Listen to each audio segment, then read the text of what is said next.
త్వరగా సంఘటన అలాగే సార్. మీరే సార్ మీరు క్లియర్ చేయి. మీరందరూ జరగండి మా పక్కకి.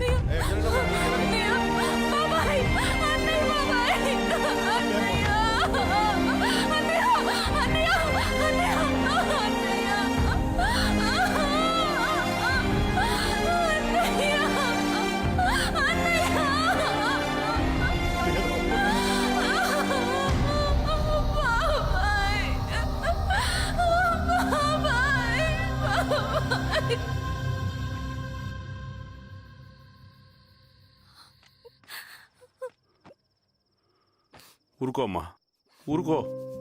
నలుగురికి మంచి చేయాలన్నది మీ అన్నయ్య కళ. అలాంటి వాడిని పొట్టను పెట్టుకున్నారు. ఆ కళ మధ్యలోనే ఆగిపోకూడదమ్మా. ఇందులో సంతకం పెట్టు. బాబాయ్, మీ అన్నయ్య ఆత్మ శాంతించాలంటే నువ్వు ఈ పని చేయక తప్పదమ్మా. కానీ బాబాయ్, నేను ఈ పరిస్థితుల్లో... అమ్మా, పరిస్థితులు చక్కబడాలంటే మనం పవర్లో ఉండాలి. ఇగో, నువ్వు పెట్టిన ఆ ఒక్క సంతకం చాలా మంది జీవితాలు మార్చింది. నువ్వు పెట్టబోయే ఈ సంతకం ప్రజాస్వామ్యాన్ని బతికిస్తుంది. పెట్టమ్మా.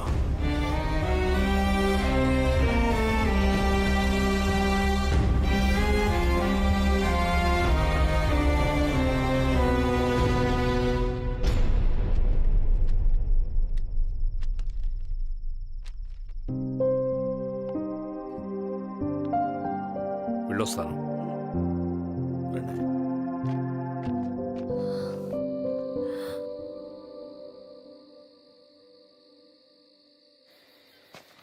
లాల్ సలాం కామ్రేడ్. లాల్ సలాం. పినపాక మండలం జెడ్పీటీసీ అభ్యర్థిగా శిరీషారెడ్డి. రవిని పిలిపించు. లాల్ సలాం కామ్రేడ్. లాల్ సలాం. ఎంఆర్ఓ శిరీష ఈ ఎలక్షన్ నుంచి తప్పుకోవాలి. ఏం చేయమంటావు అన్నా? శిరీషాని ప్రజాకోర్టులో హాజరుపరచాలి. అది నువ్వే చేయాలి. అన్నా, ఎక్కడికి పోతున్నాం మనం? సమసమాజ స్థాపన వైపుకు. బలహీనుని బానిసగా మార్చి దోచుకోవాలనుకునే బలవంతుడు గుండెలు చీల్చే వైపుకు. అభయం ఇచ్చే ఎర్ర జెండా నీడ వైపుకు. రవి, అందుకే ఎలక్షన్ జరగకూడదు. గెలిస్తే మనమే గెలవాలి. డబ్బు, కులం, రాజకీయ కండబలం, సానుభూతి ఓట్లు గాని గెలవకూడదు. ఈశ్వర్రెడ్డి హత్య జరిగింది కాబట్టి ఈసారి శిరీషకి హై సెక్యూరిటీ ఉంటుంది. జాగ్రత్తగా డీల్ చేయి.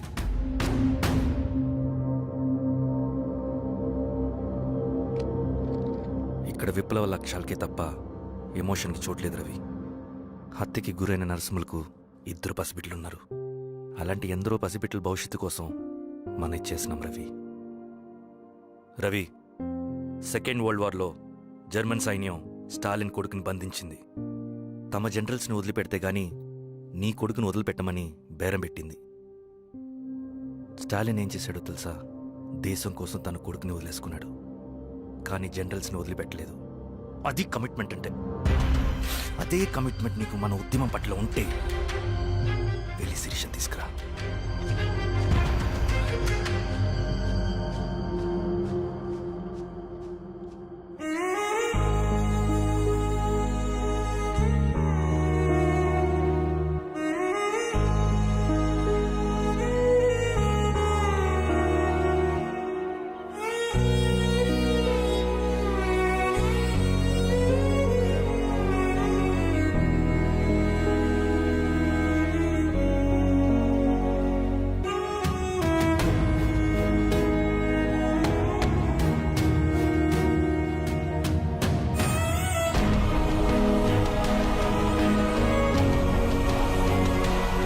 అదే కమిట్మెంట్ నీకు మన ఉద్యమం పట్ల ఉంటే వెళ్ళి శిరీష తీసుకురా.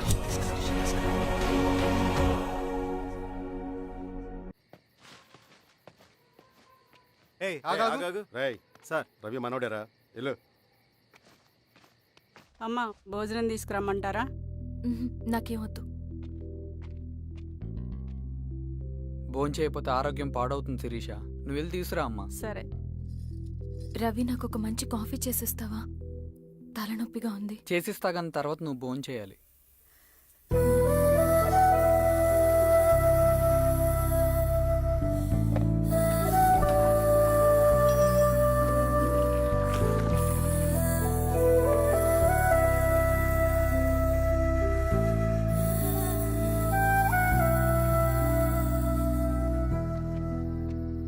మీరేంటి ఇలా? మంచినీళ్ళ కోసం వస్తున్నాను. ఓ లోపల ఉన్నాయి, పదండి. మ్.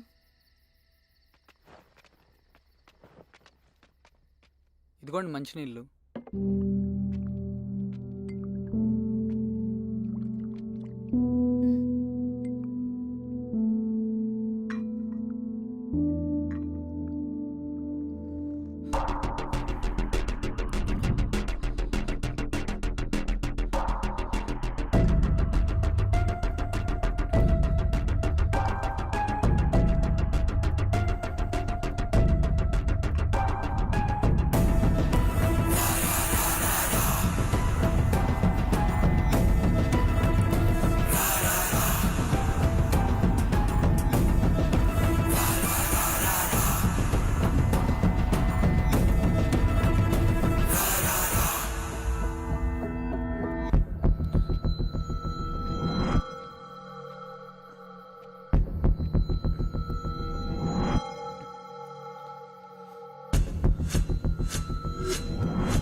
అరే రండి, లోపలికి వచ్చేద్దాం రండి రా. Okay sir. Madam, madam, Shirisha madam. రేయ్, ఏ రవి, రేయ్, రేయ్. మేడం ఏరి. ఏమైంది సార్? సార్ ఏమైంది సార్? రేయ్, పదండి. Okay sir. ఏమైంది సార్? సార్ ఏమైంది sir? Sir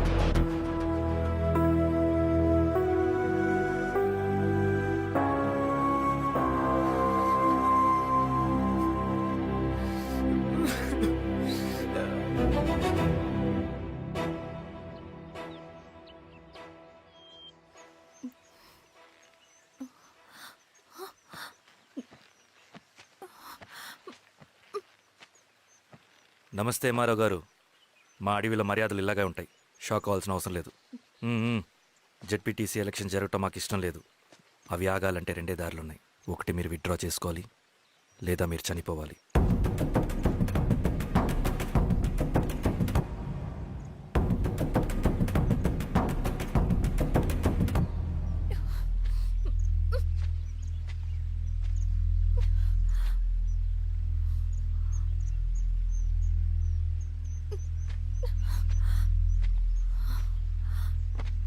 central committee meeting ఉందని కబురు వచ్చింది. మేము వచ్చేలోపు ఎలక్షన్స్ ఆగిపోయే న్యూస్ రావాలి.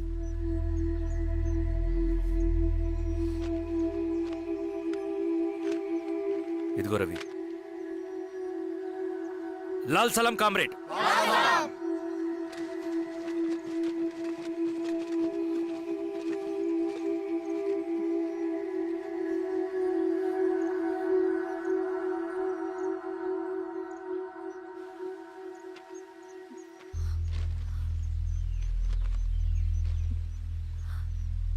ప్రపంచంలో గొప్ప వాళ్ళ చావులన్నీ నమ్మక ద్రోహంతోనే జరుగుతాయని నిరూపించావు రవి. అన్నయ్యని కూడా అచ్చం ఇలాగే చేస్తావు కదా? ఎందుకు రవి? ఏం జరిగింది? అన్నీ బాగుంటే దేశం తరపున బ్యాడ్మింటన్ ఆడేవాడిని.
అభి లేవరా లే.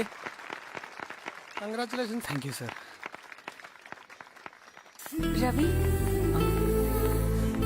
కంగ్రాచులేషన్స్. Thank you.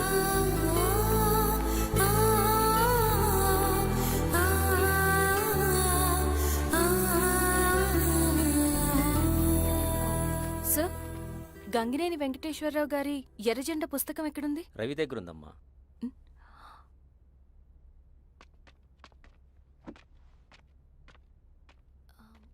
రవి, మీకు ఈ బుక్స్ అంటే ఇష్టమా? అవును, మీకు కూడానా? నేను ఇప్పుడిప్పుడే చదువుతున్నా. సైలెన్స్. క్యాంటీన్కి వెళ్ళి మాట్లాడుకుందామా? ఓకే. అక్క కాఫీ. థ్యాంక్ యూ రచన. పర్లేదక్క. అయ్యో, కాఫీ అస్సలు బాగాలేదు. 1 minute ఇప్పుడే వస్తా. ఎక్కడికి? ఇక్కడికే వచ్చేస్తా. ఎక్కడికి? 1 minute అండి.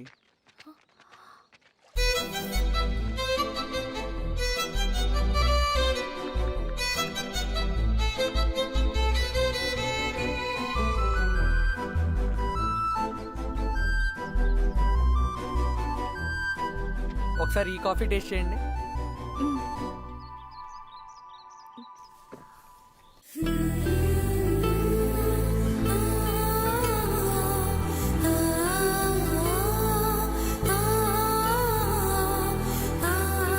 చాలా బాగుంది.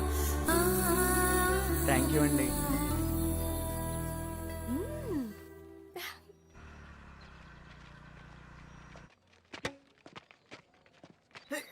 వావ్. సార్. ఇటు రా Ravi. Congratulations Ravi. Sir. State badminton training కి సెలెక్ట్ అయ్యావు నువ్వు. Sir, thank you sir. Carrier. నువ్వేమో ఇక్కడ కూర్చొని ఆడుకుంటున్నావు, వాడేమో state level training select అయ్యాడ్రా.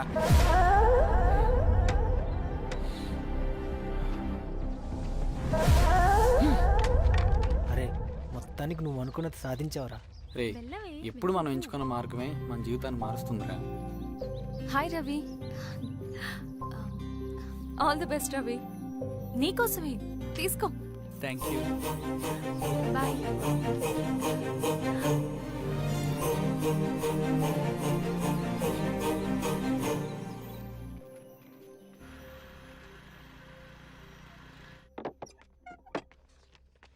Sir, రమ్మన్నారంట. ఎందుకు అలా చేసావు రవి నువ్వు? ఏవేం సార్, నేనేం చేశాను? ఇదేమిటో చూడు. Question paper sir. అవును, రేపు జరగబోయే టర్మ్ ఎగ్జామ్ పేపర్. నువ్వు లీక్ చేసిన పేపర్. సార్. అసలు నువ్వు ఇలా చేస్తావనుకోలేదు. సార్, నేను క్వశ్చన్ పేపర్ లీక్ చేయట్లేండి సార్. నేనంతా చదువుకుంటూ రూమ్ లోనే ఉన్నాను సార్. నన్ను నమ్మండి సార్.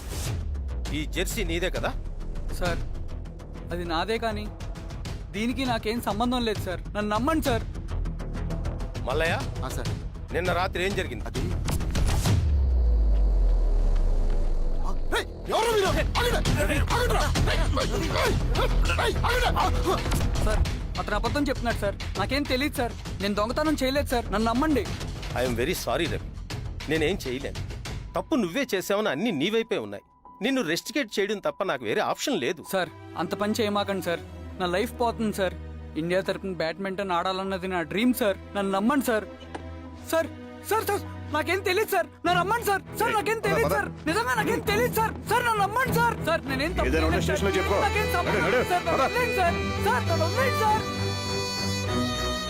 కాలేజ్ తరఫున స్టేట్కి వెళ్ళి ఆడదాం అనుకున్నాను నా కొడుకు. తాళం అక్కడే ఉంది కదా.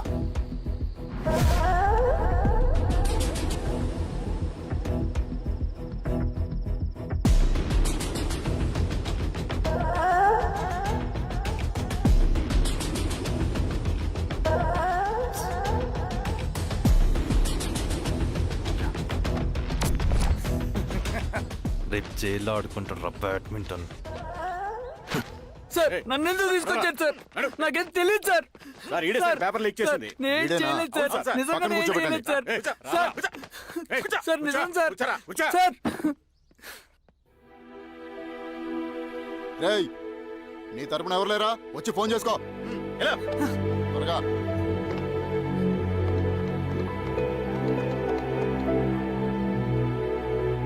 సార్ నేను రవీన్ సార్. రవి చెప్పు. సార్ నేను పోలీస్ స్టేషన్ లో ఉన్నాను సార్. మీరు నాన్న అర్జెంట్ గా రండి sir please sir. Police station ఏమైంది రవి? ముందు మీరు రండి సార్ ప్లీజ్, నేను చెప్తాను సార్. సరే సరే వస్తున్నా. వెళ్ళి కూర్చో. సార్ అయ్యా దండలయ్యా. రే రవి నాన్న, ఏమైందిరా? నాకేం తెలియదు ఏయ్, నాన్న. నువ్వు ఆగు. నీ కొడుకు క్వశ్చన్ పేపర్స్ దొంగతనం చేసి దొరికిపోయాడు. ఎఫ్ఐఆర్ రాసి కేసు పెడితే జైలు శిక్ష పడుతుంది. అలా కాకుండా కేసు క్లోజ్ చేయాలంటే 2 లక్షలు కావాలి. వెళ్ళి తీసుకొని రా. అర్థమైందా? వేదోడ్నయ్యా. ఏయ్, నా సంగతి నీకు తెలుసు కదా. లోపలేస్తే 10 సంవత్సరాలు బయటికి రాడు. వెళ్ళి డబ్బులు కొట్టరా.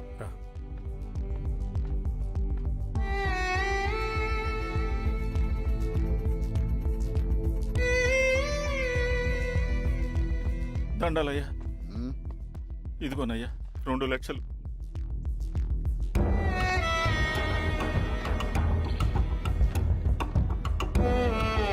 రేయ్, ఆయన పంపించండి రా. ఎలా ఎలా? పదరా. నిజంగా దీనికి నాకేం సంబంధం లేదు నాన్న. త్వరగా దున్నండిరా. పిఆర్ఓ బంగారం లాంటి భూమిది. అరే ఏంకన్నా పటేల్ మీ పొలం దున్నేస్తున్నాడు. పటేల్ మా పొలం దున్నుంటే పెట్టరా. రవి పద.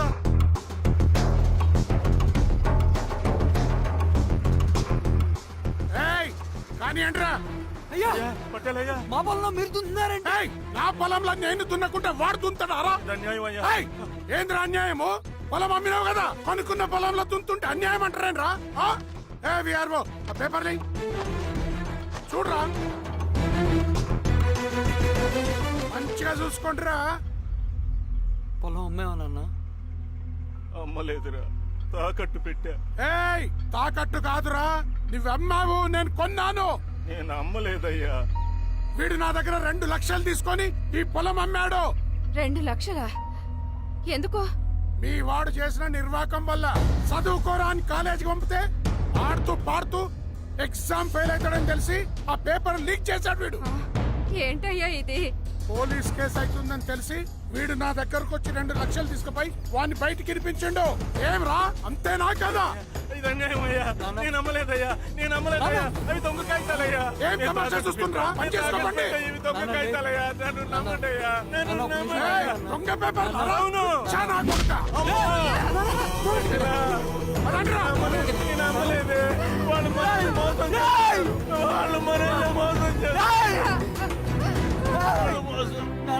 నాన్న నాన్న నాన్న నాన్న నాన్న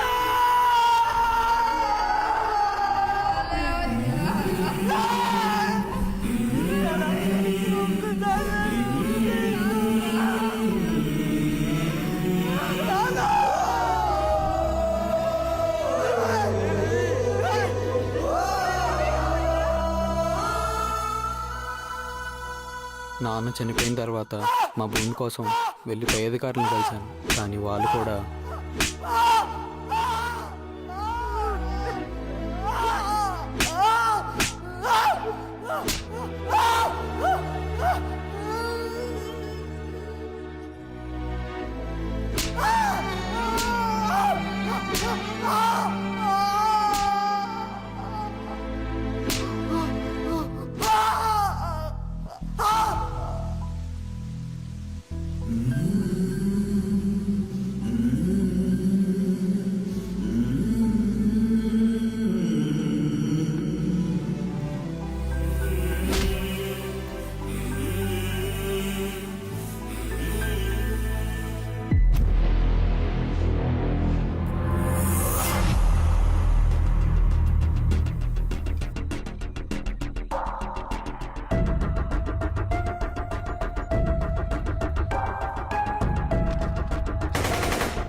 ఈ వార్త అన్ని పేపర్లో రావాలి. ఈ లెటర్ బాధితుడికి అందించండి. లాల్ సలాం. లాల్ సలాం.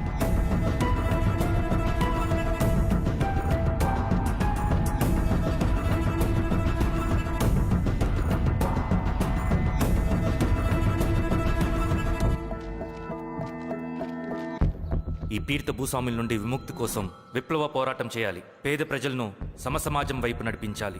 దళం నిన్ను ఆహ్వానిస్తుంది. రా, జనం కోసం పోరాటం చేద్దాం. లాల్ సలాం.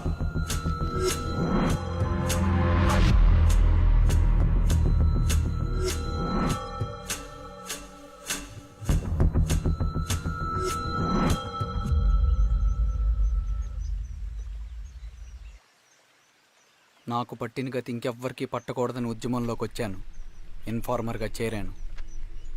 దానికోసం ఎంతమందినైనా చంపుతాం, చేస్తాం.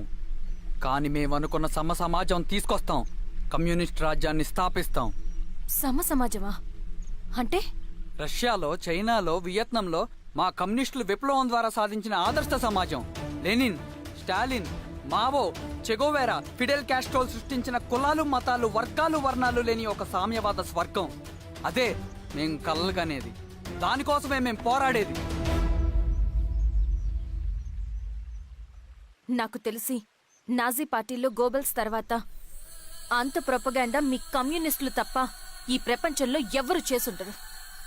ఉక్కు మనిషి స్టాలిన్, మానవీయుడు మావో, ఎర్ర జెండా వెలుగు ఇలాంటి కమ్యూనిస్టు పుస్తకాలు చదివితే ప్రపంచవ్యాప్తంగా కమ్యూనిస్టులు సాగించిన మారణ హోమాల గురించి నీకు తెలీదు రవి.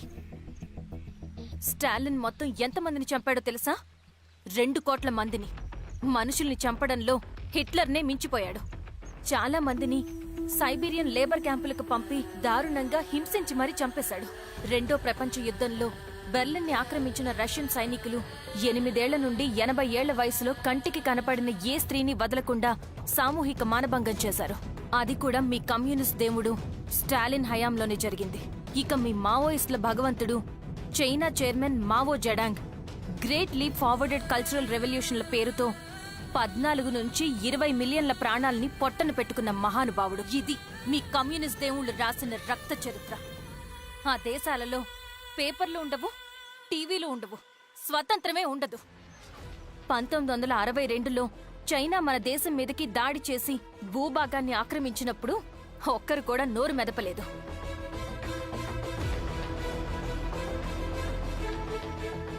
కమ్యూనిస్టుల మానసపుత్రులైన మీ నక్సలైట్లు ఏమైనా తక్కువ తిన్నారా? పశ్చిమ బెంగాల్లోని నక్సల్బరి అనే గ్రామంలో 1965లో జోతేదార్ల దౌర్జన్యానికి వ్యతిరేకంగా పుట్టిందే మీ ఉద్యమం. A for arms, B for Bengal, C for Charu Majumdar. చారు మజుందార్ చెప్పిన స్టేట్మెంట్ గుర్తుందా?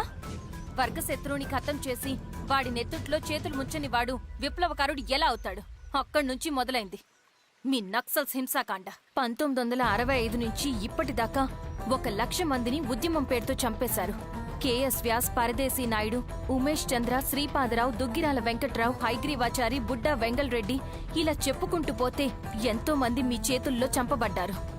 ఇంతమందిని చంపి ఏం సాధించారు మీరు? కంపెనీలు తెచ్చారా? ఉద్యోగాలు ఇప్పించారా? ఇళ్లు కట్టారా? హాస్పిటల్స్ పెట్టారా? ఏం చేశారు మీరు? You did nothing. కడితే డెవలప్మెంట్, కూల్చితే విధ్వంసం. విధ్వంసం చేశారు కానీ డెవలప్మెంట్ ఏం చేశారు మీరు? అంటే ఇన్నేళ్ల ఉద్యమంలో మేం మంచేయలేదా? లేకే, ఖచ్చితంగా చేశారు. తెలంగాణ సాయుధ పోరాటం, శ్రీకాకుళం సాయుధ పోరాటం వాళ్ళ చలవే. భూస్వాములు తగ్గి కూలీ రేట్లు పెరిగాయి అంటే అది మీ చలవే. నంబూద్రిపాద్, జ్యోతి బసు, సోమనాథ్ చటర్జీ, పుచ్చలపల్లి సుందరయ్య, తరిమెల నాగిరెడ్డి, చంద్ర రాజేశ్వరరావు, నల్లా నరసింహులు ఒక్కొక్కరు ఒక్కో లెజెండ్. కానీ వీళ్ళు ప్రజానాయకులు. తుపాకీ పట్టి అడవిల్లోకి వెళ్లలేదు. ఎలక్షన్స్ లో గెలిచి ప్రజా సమస్యల్ని పరిష్కరించారు. కానీ మీరేంటి ఎలక్షన్స్ వద్దు అంటున్నారు? ఒక తుపాకీతో మనిషి ప్రాణాలు తీసే బదులు ఒక పెన్నుతో 10 మంది ప్రాణాలు కాపాడొచ్చు. మీలాంటి వాళ్ళు ఉండాల్సింది ఎర్ర జెండా నీడలో కాదు, దేశ జెండా నీడలో. చంపుకుంటూ పోతే ఒకరోజు మనకిష్టమైన వాళ్ళని కూడా చంపుకోవాల్సి వస్తుంది రవి. నా మాట విను. ఇవన్నీ వదులుకుని నాతో రా. ఈ అడవి బయట నీకు గొప్ప ఫ్యూచర్ ఉంది. రా. సంతకం పెట్టండి శిరీష. నేనెందుకు చెప్తున్నానో అర్థం చేసుకోండి. రవి, సంతకం పెట్టండి.